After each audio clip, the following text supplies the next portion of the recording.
శ్రీమాత్రే నమః. శ్రీగురుభ్యో నమః.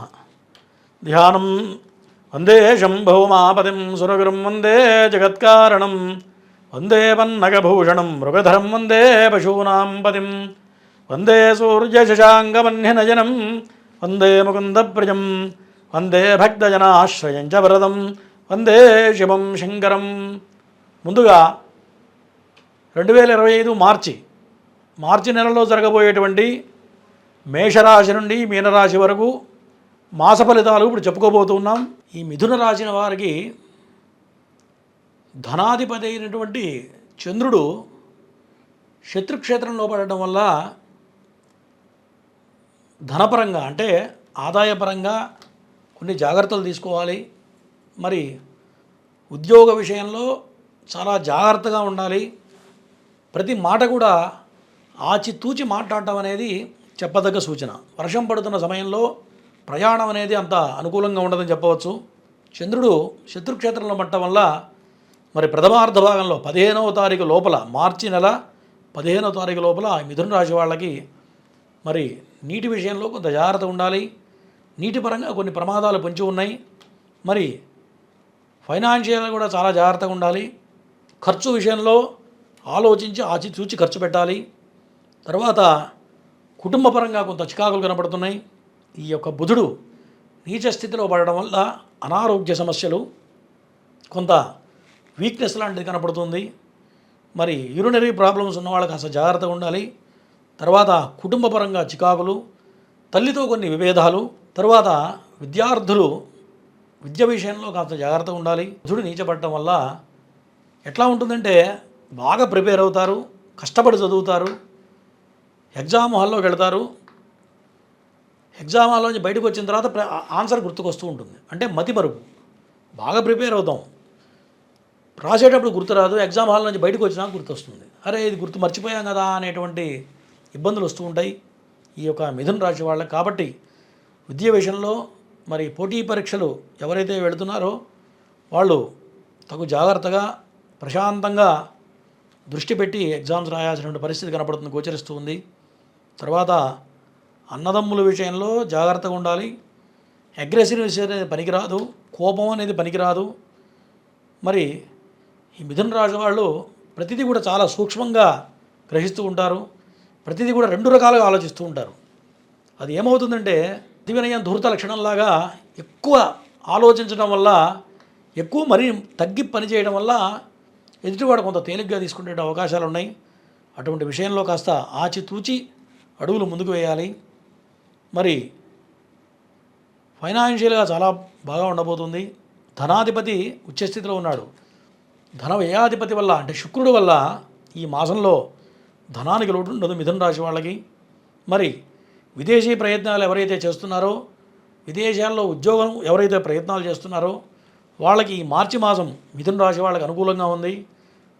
మరి ఇన్ని రోజులు ఏదైతే ఉద్యోగపరంగా ఇబ్బందులు పడుతున్నారో విదేశాల్లో ఉన్న వాళ్ళకి ఖచ్చితంగా ఉద్యోగం వచ్చి తీరుతుంది. తర్వాత సినీ రంగ ప్రముఖులకి, మరి రాజకీయ రంగంలో ఉన్న వాళ్ళకి చాలా అనుకూలంగా ఉండబోతుంది. ఎందుకంటే కుజుడు జన్మలగ్నంలో ఉండడం వల్ల ఈ రాజకీయ వ్యవహారంలో ఎవరైతే ఇన్ని రోజులు ఇబ్బందులు పడ్డారో వాళ్ళకి ఈ మార్చి మాసం అనేది చాలా అనుకూలంగా ఉండబోతుంది. అధికారుల మధ్య మీదే పైచేయిగా కనపడుతుంది. గత 3 మాసాల్లో రాజకీయ ప్రముఖులకి చాలా ఇబ్బందులు ఎదురవుతాయి, అవమానాలు జరుగుతాయి. మరి అటువంటి వాటికి ఒక చెంప పెట్టులాగా కాలం అనుకూలంగా ఉండబోతుంది ఈ యొక్క మిథున రాశి వాళ్ళకి. తర్వాత భార్య తరఫు కొంత జాగ్రత్తగా ఉండాలి.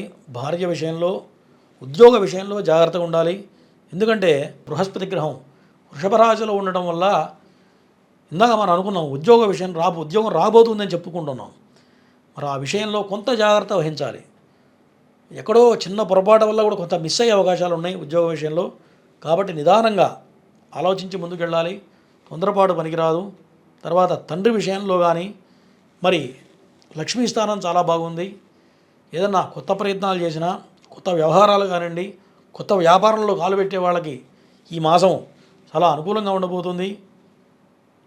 తర్వాత శత్రువర్గం, మీకు ఎవరైతే శత్రువర్గం ఉన్నారో వాళ్ళందరూ పొంచి ఉంటారు. కాబట్టి ఈ మాసంలో చాలా జాగ్రత్తగా ఆలోచించి నిర్ణయాలు తీసుకోవాలి. మరి ఆస్తుల విషయంలో, భూ విషయాల్లో కొంత వ్యతిరేకంగా కనపడుతుంది. జన్మ లగ్నంలో కూర్చొని ఉండడం వల్ల మీ భూ సంబంధమైన వ్యవహారాలు ఏవి కూడా ఒక పట్టాన కొలిక్కి రాకపోవచ్చు. మరి డబ్బు పరంగా చాలా జాగ్రత్తగా ప్రతి ఆలోచన కూడా ప్రతి విషయంలో కూడా చాలా ఆలోచించి నిర్ణయం తీసుకోవడం అనేది చెప్పదగ్గ సూచన. ఈ మిథున రాశి వాళ్ళకి గత సంవత్సర కాలం కూడా శని వక్రించి అష్టమంలో పడ్డాడు. ఈ అష్టమంలో పడడం వల్ల పోయిన సంవత్సరం చాలా ఇబ్బందులు పడటం, ఉద్యోగపరమైనటువంటి చాలా చికాకులు, మరి దేంట్లో స్థిమితం లేకపోవడం, చేస్తున్న వ్యాపారంలో కానీ ఉద్యోగంలో కానీ కలిసి రాకపోవడం, మరి ఎంత ధనం వచ్చినా సరిపోక అప్పులు చేయాల్సిన పరిస్థితి వచ్చి ఉంటుంది. గత 8 మాసాల నుంచి జరగబోయేది చెప్తున్నా. మరి అటువంటి వాళ్ళకి ఇక్కడి నుంచి రాబోయే కాలం చాలా అద్భుతంగా ఉంది. మరి మీరు ఏదైతే వృత్తిలో ఉన్నారో, వృత్తి కానీ వ్యాపారం కానీ ఉద్యోగం ఏదన్నా కావచ్చు, మరి వాళ్ళందరికీ ఈ యొక్క కాలం చాలా అనుకూలంగా ఉండబోతుంది. శని మకరం నుంచి కుంభరాశికి వెళుతున్నాడు. ఈ కుంభరాశి వల్ల కుంభరాశిలోకి ప్రయాణించడం వల్ల చాలా అద్భుతంగా ఉండబోతుంది. తర్వాత శుక్రుడు దశమంలో ఉన్నాడు. ఈ శుక్రుడు దశమంలో ఉండటం వల్ల మరి ఆర్టిస్టులు కానివ్వండి, సినీ రంగ ప్రముఖులకు కానీ చాలా అనుకూలంగా ఉండబోతుంది. మరి మంచిగా రాణించడం బాగా కనపడుతుంది. ధనానికి లోటు ఉండదు. మరి స్నేహితులతో మాత్రం కాస్త జాగ్రత్తగా చెప్పదగ్గ సూచన. ఈ మిథున రాశి వాళ్ళకి ఒక స్త్రీ సంబంధమైనటువంటి వ్యవహారపరంగా కొంత ఇబ్బందులు పడే అవకాశాలు కనపడుతున్నాయి. ఎందుకంటే శుక్రుడు ఉచ్చస్థితిలో ఉండడం వల్ల ఒక కొత్త వ్యక్తి పరిచయం కావడం, ఆ వ్యక్తి వల్ల కొంత మీరు నమ్మి మోసపోవడమో లేకపోతే ఎక్కడో తెలియనటువంటి పొరపాటు జరగడం వల్ల కొంత ఇబ్బందులు పడే అవకాశాలు కనపడుతున్నాయి. కాబట్టి ఈ చెప్పినటువంటి చెడు ఫలితాలు తొలగిపోయి మంచి ఫలితాలు కలగడానికి మరి విష్ణు సహస్రనామ పారాయణ చేసినా, విష్ణు నామస్మరణ చేసినా సరే ఈ యొక్క చెడు ఫలితాలు తొలగిపోయి మంచి ఫలితాలు ఈ యొక్క మిథున రాశి వాళ్ళకి మార్చి నెలలో చాలా అద్భుతంగా ఉండబోతుంది. ప్రతి మాస ఫలితాలు వేరు, ఈ మార్చి ఫలితాలు వేరు. ఎందుకంటే వేరు ఎందుకున్నానంటే షష్టగ్రహ కూటమి కలవడం వల్ల మరి కొన్ని రాసుల వాళ్ళకి ఇంపాక్ట్ చాలా ఎక్కువ ఉంటుంది, కొన్ని రాశి వాళ్ళకి సామాన్యంగా ఉండబోతుంది. మరి అటువంటి ఇబ్బందుల్లో ఉండకూడదని చెప్పి మన ప్రేక్షకులకి ఏ రాశుల వాళ్ళకి ఎటువంటి ఇబ్బందులు జరగబోతున్నాయి, వాటి వల్ల వచ్చే ఫలితాలు ఏమిటి, ఆ ఇబ్బందుల్లోంచి బయటపడడానికి మనం కొన్ని రెమెడీస్ చెప్పడం జరిగింది. మరి చక్కగా దైవ బలంతో ఈ రెమెడీస్ చేసుకున్నట్లయితే తేలిగ్గా బయటపడటం జరుగుతుంది. మరి ఈ ఫలితాలన్నీ కూడా ఈ రాశిని అనుసరించి చెప్పడం జరిగింది. ఇది కాకుండా వాళ్ళ జన్మ రాశిలో జన్మ లగ్నంలో ఈ గ్రహాలు కనుక ప్రభావవంతంగా ఉన్నట్లయితే ఫలితాలు తక్కువ ఉంటాయి. గ్రహాలు మంచి పొజిషన్లో ఉంటే కనుక తక్కువ ఉంటుంది ఫలితం.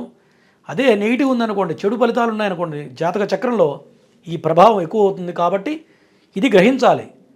చెప్పింది యాజ్ ఇట్ ఈజ్ జరుగుతుందని చెప్పడానికి లేదు. వాళ్ళ జన్మ జాతకం ప్రకారమే మరి 100కు 100% జరుగుతాయి. కాబట్టి ఆ రెండు కూడా చూసుకున్నప్పుడే కరెక్ట్ మార్గం అనేది చెప్పగలుగుతాం.